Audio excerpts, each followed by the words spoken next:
እናንተ የበለጠ ተጎጂ የምትሆኑ ሰላም ሲጠፋ እናንተ ናችሁና ከዚያ ገደለ በቃ በዚህ አንድ የተወሰነ ነገር ካለሽ ወርቄ በቁጠባው ተናገረሽ። እሺ እኔ በቁጠባው እንትን አንዷ ተበዳሪ ነው የተበደርኩት 50,000 ብር ነው። የልማት ቡድንም ነኝ። ሲቀጥል ከዚህ መሬትም ተጠቃሚ ህብረት ልማት በሚለው ማለት ነው። እኔ ብድር ቁጠባ ምን እንደሚጠቅም አውቀዋለሁ፣ ተረድቼዋለሁ። እኔም ተለውጬበታለሁ።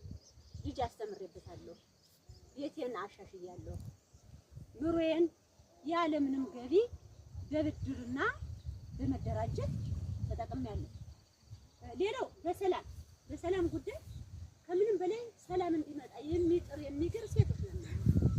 ምክንያቱም አንቺ መክረሽ መተፈች አንቺ መክረሽ ለምንድነው ሰላም እንዲመጣ ከዛ ከሚጠረጠረው ቤት ሄደን የማስረዳ ባህሪ እንዲኖረን መጀመሪያ ራሳችን ነው ማጥራት ያለብን።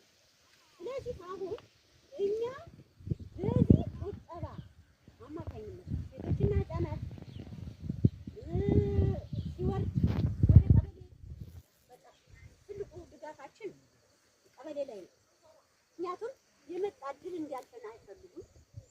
እኛ ቅድሚያ እድሉን እንዲሰጠን እኛ ምርጭ ምንትኖች ነን።